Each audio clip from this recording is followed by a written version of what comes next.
All right, guys. The attendance tonight was 20,076. Obviously sold out. Gate was 26.4 million. Highest gate in history. Fight of the night, not a shocker.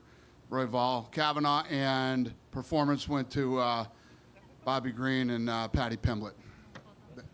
Dana, can you, I think we're all trying to process everything. I guess, can we get your immediate thoughts? It felt like, honestly, one of the best fight cards of all time, and then we get to this weird main event ending. So I guess your immediate thoughts as you sit there right now. Yeah, listen, everybody who knows anything about the fight business, and it's been a big topic of discussion leading up to this fight. 5 years off in this sport is rough. And like you said, great card, unbelievable. I mean, the Patty Pimblett thing right before, you just feel it all in the air. Here we go. I mean, I was expecting at least a one-round war, or, who knew what Conor was capable of as far as cardio or whatever else after a 5-year layoff. And, well, there you go. I mean, we're assuming blown ACL. I'm no doctor, but that's what I figured when I saw it, and doctors think the same thing, too. I was going to ask you, have you had a chance to talk to Conor? It sounds like you've talked to the medical team. Have you talked to Conor? Do we know exactly the extent of what happened? I haven't. Is he coming out here? We'll see. I don't know. Yeah, I don't know. I think he left the arena, right? Then the answer is no. Right. We'll find out when he gets an MRI. Max said right away, hey, man, well, now we got to set this thing up for a trilogy, right? I mean, is there any desire from that, from your point? I mean, you know promoting better than anyone. Does that even make sense to do a trilogy right now? Or the way that ended, do you have to go a different direction? I don't even know. I don't know. You got to take some time. And I don't know if you know this or not, but I don't like talking about making fights the night of the fight. But definitely not in this scenario. You touched on the co-main event on a much different note. Patty's been building to this for a long time, but I don't know, the entrance felt special, the performance felt special. Can you talk about kind of feel like he ascended even to a different level tonight? Yeah, I don't know the way you guys, but he gained so much respect in that last fight. My social team is telling me, after that last loss, he gained 2 million followers on social media, from that night to the next morning. And the way he came in tonight, it felt like he was the world champion. And if you break this fight down, I felt like St. Denis' chance to win this fight was to keep it on his feet and strike, and then he shoots right in for a takedown. Very, very crazy, and what a nasty choke he put on him, and it was incredible. Incredible performance for as short as it was. Yeah. And obviously we're not going to matchmake, but do you think about his next step? Because he just lost to the champ, right? But he also feels like one of the biggest stars on the roster right now. So is it a number one contender fight? Do you look outside the division? What kind of ideas do you have for what to do with it? I have none right now. I have none. Yeah, I don't know. Think about it over the weekend. And again, Tuesday we get in a room and we'll talk about it. We'll see what's next. Fair enough. Last question I have for you. Fans have been asking about this. We're about 6 months into this Paramount Plus partnership. We've completed. I think everybody's loving the partnership. The one thing I keep hearing about is fans can't watch full replays on Paramount Plus. I wonder if you've been made aware of this, and if this is a strategic choice on their part, or why they can't watch full events. Made aware of it. My kids were torturing me that they couldn't watch the White House fight over again. Not wrong, but the problem is the music. The music, and you got to take the walkouts out. So is there any? I mean, We're working on it. Yeah, we're working on it.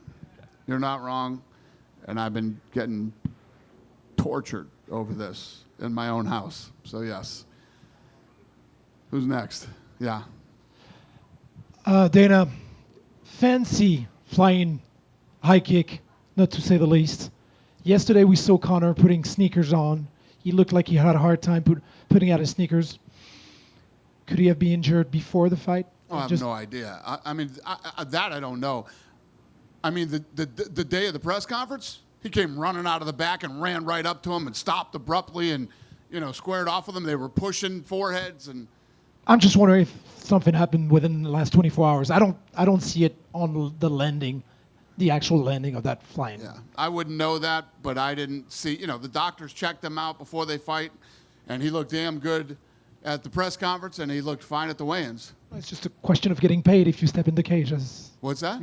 The question of getting paid as you step in the cage was. Well, listen. If anybody saw anything that could have possibly made him look weak or injured leading up to this fight. I mean, what the fucking face-off do? 44 million in 24 hours? More than 44 million views. Somebody would have saw something. Anybody see something? No. If they did, they didn't say it, which is impossible. Nobody would do that. Dana, there were a lot of big storylines heading into this fight, including Gable Steveson making his UFC debut. He's been a highly touted prospect, Olympic gold medalist, and he went out there and just had a rumble with Elijah Ellison. Wanted to get your thoughts on his performance and just that fight in general. It was incredible. So normally what happens is, and especially for as long as I've been in this business, you sign a big, badass, high-level wrestler like that, they come in and stink the place up and, lay on the ground for that dude did the exact opposite. He looked like a mixed martial artist. He didn't look like a wrestler to me. And he's fun, throwing kicks, punches, willing to stand in the pocket and bang. A lot of wrestlers don't like to get punched in the face either. So, he's fun. It's going to be interesting. A lot of similarities, especially with the striking, to John Jones, who is obviously in his corner, and obviously they have a great relationship. Did you have a chance to talk to John? Like, I know you guys spoke for like 10 seconds at the ceremonial weigh-ins, but did you and John have a chance to talk? No, we haven't. He said, "Hey, your best friend's here," at the weigh-ins when I saw him. That was the extent of our conversation. And then last question for me, because people have been asking me about this, and I figured I'd get the chance to ask you. You probably saw what happened with Dustin Poirier, and you don't really have to react to that, but a lot of people have been asking. WWE has a wellness program where if there are ex-wrestlers, or current that are running into issues, even post-retirement, they can get the help that they need. Have you talked to Dustin? And we do the same. You guys do the same thing. Can you explain how that works? We don't talk about that stuff. Okay, fair enough. But yeah, we do the same. Any guys that have problems, believe me, a lot do, and we take care of them. Yeah. Just right here. Can we get any information about Sean Strickland's next opponent, if it will be Khamzat Chimaev or Nassourdine Imavov? I'm so glad the plane flew over during that, because I don't want to answer this question. Next opponent for Nassourdine Imavov, is it going to be Sean Strickland or Khamzat Chimaev? Would you like to reply to my friend back there for me? I understand, Scott. Go ahead and let him know. Tuesday. Oh, thank you, sir. All right. Do you have any other questions that I could possibly answer this evening? How much time should Nassourdine wait for his shots? How much time should Imavov wait for his chance? Sir, I have no idea.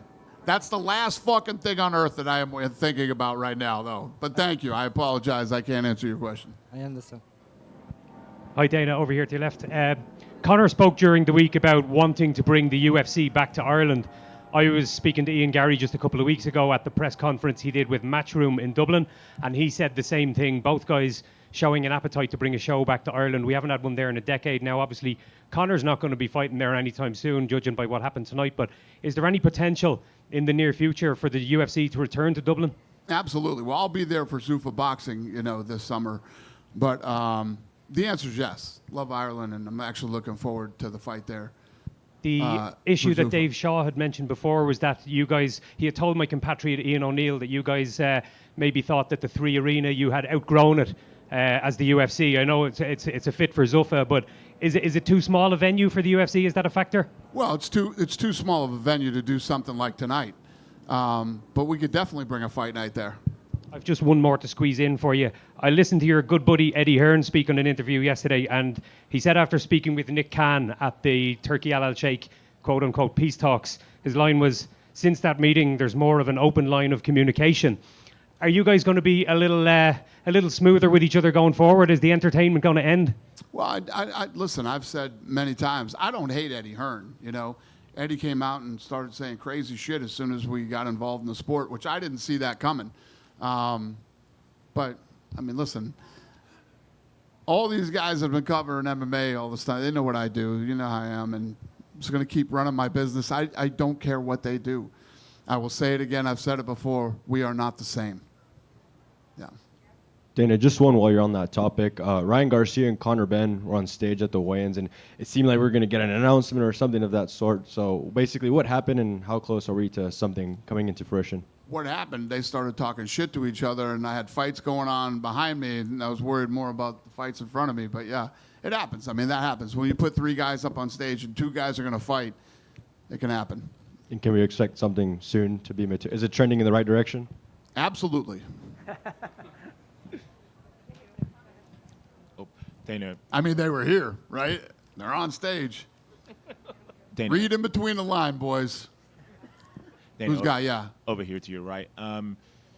Now, historically, you've always said you've never encouraged a fighter to retire unless they're really taking a lot of punishment. But when you see Conor, who has suffered injury after injury, obviously the leg break and then the broken toe, and now what looks to be a potential ACL one, at what point do you think that maybe you should listen to your body and call it a day? Yeah, I mean, that's exactly.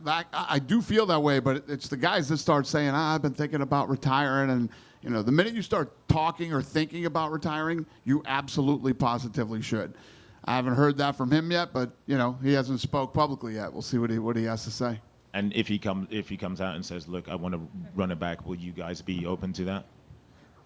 Yeah, I don't know. We'll see how this whole thing plays out. There's a lot of unanswered questions right now that will play out over the next several days, and that's why I don't come into these things and start, you know, talking about the future or anything. I don't know. I don't know what's going to happen tonight, tomorrow, and, you know, Monday, and then we'll get back in the office on Tuesday, and it's not even worth talking about right now. I don't know enough. All right, thank you. Thank you. Dana, when did you hire Sophie Cunningham as a ring card girl? Why did I do it? When did you hire her? About 8 minutes before she did it. I love Sophie Cunningham. We've created a relationship, and she was here tonight. And when she walked in, she goes, "Oh, I want to walk around that." I said, "Then you're going to walk around it." Yeah. Dana, She's all fun. the way in the back, buried. Yep. Hi. Hi there. With when people think about Conor McGregor's legacy, a lot of it's going to be around wins and losses. But with 3 of the top 4 grossing gates belonging to him, how much do you attribute the growth of UFC and maybe the growth of MMA globally to Conor McGregor? Well, I give credit for the growth of the sport and the UFC to all the guys that have come up during every era of, you know, we had the Chuck Liddell era, we had the Matt Hughes, we had Anderson Silva, you know, Ronda Rousey, Conor McGregor, George St. Pierre. The list goes on and on. Every you know, I'm always trying to figure out how to beat last year, and we always do. And everybody has played a huge role in that, but, you know, Conor is obviously the biggest superstar, not just in this sport, but in any sport. One question related to Zuffa boxing. So this year you had we had the event at Allegiant, and then with UFC you had the White House and then the Sphere. How much are you looking to have kind of these great big events for either Zuffa boxing or UFC annually? What's the question? Yeah, I don't understand. Yeah. Each year, whether it's Zuffa boxing or UFC, you have these great events. So whether it's going to be the White House or Allegiant Stadium or the Sphere, there are always kind of these marquee events. How much going forward will you be having these marquee events for either Zuffa or UFC? I still don't understand the question. Do you understand the question? Are you looking to keep topping yourself with you had the Sphere, you Yeah, had the I mean, White House. that's my you had job. the My job is to keep topping my. I mean, I did Canelo Crawford. That was, you know, that didn't suck. It was pretty good. So we're going to continue to put on the biggest events that we possibly can. You know, listen, I tell you all the time, I can't believe nobody's hit me with this one yet. I'm going to beat you to it. So I tell you all the time, my production team, we just did the White House. We built a fucking arena on the south lawn of the White House, and it was the greatest fucking thing in the world to be there live and to watch it on TV. I just paid Shakur Stevenson a shitload of money, and for some reason we can't figure this celebrity shit out. They put him up as a fucking OKC NBA player. Are you fucking kidding me? I mean, it's absolutely crazy, but we are the absolute worst to ever do the celebrity thing. When we put celebrities up, We are the worst. I just had this fucking debate in the back with my guys while I was screaming at everybody back there, and they said, no, soccer's worse. Soccer shows the people and they don't put up any graphics. Oh, no. We put up fucking graphics and put the wrong guy's name on it. We win. We're the worst ever to fucking do it. Dana, way back here. Dana here. Just a couple of... What's the question? Sorry, no, I'm just showing you I'm back here. Yeah. So a couple of things just regarding the boxing. So first off, what is the, like, in terms of Ryan Garcia, obviously he's a golden boy fighter, but you seemed pretty pally with him yesterday at the weigh-in and at Power Slap. Like, what is the status there? Are you going to be co-promoting with Golden Boy for this fight? Judge me at the end of this year by all the things. I'm not going to get into all this bullshit with all these guys. I know it's great. You want to hear it. You want me to say some shit about them. Listen, we talked about this in Bournemouth. Have I said anything that didn't come true? Just sit back and watch, and that'll all play out in the next couple weeks. Well, I guess, I mean... play out this week, actually. The whole thing about, like, you know, judges at the end of the year, it's like, this is just like, is Oscar going to be involved? Because are DAZN going to be involved? Because I know you've said some disparaging stuff about DAZN, and then, you know, that, like, it was talking about maybe being on Netflix. Where, like, do we have, like, a broadcaster set?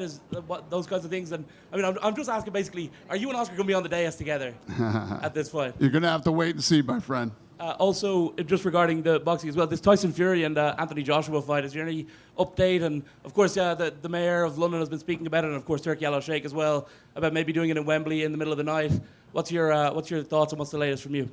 What's the question? Tyson Fury, his fight. Anthony Joshua, is there any update on what's happening? Is it happening in the middle of the night in London, or when is it happening? Do you have any update about that fight? Yeah, as soon as... listen, if I was ready to go with it, I'd tell you. Again, in Bournemouth, I said, I know where the fight is. Where is it? I know. Also, just on that as well, what is your message to the mayor of London, I guess, because Turkey Al Sheikh has been speaking out. What's your message to Mayor Khan?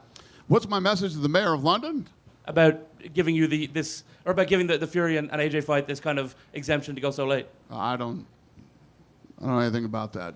Listen, I have my own plans. I know what I'm doing. I have nothing to say to the mayor of London negatively or positively. Every event I've ever done in London has been incredible, and I'm not in the middle of that. I'm in my own little fucking world over here, and I do my thing. So you're not in the middle of Fury and AJ? What do you say? You are in the middle of Fury and AJ. Am I what? Are you in the middle of Fury and AJ? Involved. I know where the fight is. Thank you. Hey, Dana, right over here. Oh, Jesus. Dana, question about the production, positive one. The tunnel walkouts for the main event. I noticed you really revamped them. I was just wondering, did you feel like they came out the way that you had planned in terms of the execution and how they showed up on the broadcast? Because I think a lot of fans really enjoyed it. It made it feel even more special, and I think they really want to see even more of those things. Well, thank you, sir. Yeah, I think the entire show was flawless. It looked incredible on television. Apparently, we just need to stop showing fucking celebrities on, because we can't figure that out after 25 years. We just can't fucking do it. It's unbelievable. We can't do it. Do you feel like the special tunnel walkouts will be a thing going forward, or was it just because Conor Mac's such a big fight? I don't know, man. I don't know. I'm glad everybody liked it. Dana. Yeah. Dana, just down here. Sorry to go back on the Tyson Fury and AJ line again, but you're saying you know where the fight is. Turkey Al Sheikh recently posted that he hasn't decided where the fight is, and he is in the midst of speaking to the London mayor. You're saying you're not involved with that, so it doesn't seem like there's quite an alignment between you two. Turkey said that he has not announced where the fight is going to be. You're saying you know where the fight is going to be. Turkey said he is talking to the mayor. You said you have nothing to say to the mayor, so things are not aligning to what you're saying. Yes, sir. Yeah, Dana, just here. Yep. There's 25 million Australians currently eagerly awaiting Alex Volkanovski fight news. Is there any chance you can give us some? Is it going to be a booking anytime soon? Volkanovski? Yeah. No, I'm not even thinking about that right now. God damn. Thank you. Yep. I am absolutely fucking useless to you people tonight. Anything else that is relevant that I could talk about? right now? Hey, Dana. Yeah. Over here. Eric Richter, New York Post. I don't know if you heard, but Herb Dean, every time that he got announced, he heard it a little bit from the fans, getting booed a little bit. Do you have any thoughts on that and kind of exactly what he could do to maybe win back the fans? I mean, that's a commission issue. It's not mine. And, we have nothing to do with that. Herb's a nice guy. And I think in any sport, like I always say, a lot of mistakes are made. I don't know anything about soccer, but I heard that there were like 30-something mistakes that helped the team win it. This shit always happens in every sport. So, I don't know. Yeah. Herb's got to get it right. And I'm sure people will turn around and cheer him again. I don't know. Yeah, absolutely. Last one for me. At the ceremonial weigh-ins, I saw you talking to John Jones a little bit, maybe joking around or whatever. Just want to know if you guys have talked at all or maybe what was said. Who is it? John Jones. What about it? At the ceremonial weigh-ins, it looked like you guys were, chopping it up. He said a little bit. he said, "Hey, you're best friends here." That's what he said to me. And I said, "Good to see you. Have a good night." What do you mean by best friend? He's joking that he thinks I hate him. Okay, understood. Yeah, I don't hate him. You done with me? Dana, back here. Okay. Sorry about that. Quick question. Cody Garbrandt, he had his gloves off in the cage, but he didn't put them down. Do you have any update, and what do you think he should do with his career? Yeah, I know that he had talked to Sean Shelby after the fight backstage, and I'm obviously not going to talk publicly about that's up to him.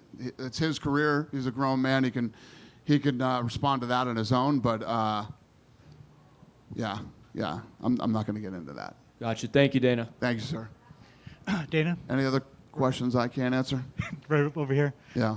I just wanted your thoughts on Robert Whitaker moving up to light heavyweight on his performance, and also there have been a few fighters that have decided to move up in weight. And do you like that for them?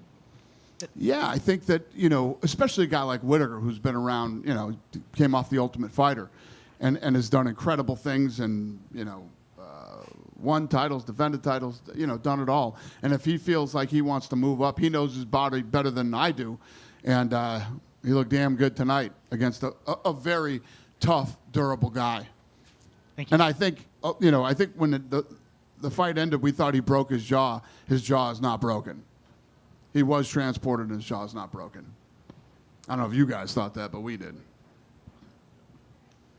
Yes, sir. Dana, a question for you. 20 years ago, we talked about the Hawaiian fighters and guys like Kendall Grove, BJ Penn, and looking at Max Holloway, what is the impact that not only Max, but native Hawaiian and Hawaiian living fighters have made on the UFC over the years? Yeah, it's funny because I always talk about Australia, right? When we first went over to Australia, we think about how small it is, and nobody over there could do mixed martial arts. Now it's it's like a hotbed of top 10 world champions and Hall of Fame fighters. And same when you think about how small Hawaii is and how many incredibly talented people have come off Hawaii and literally legends. I mean, like two of the biggest legends in the history of the sport. It's very impressive. Thank you. Yep. Good night.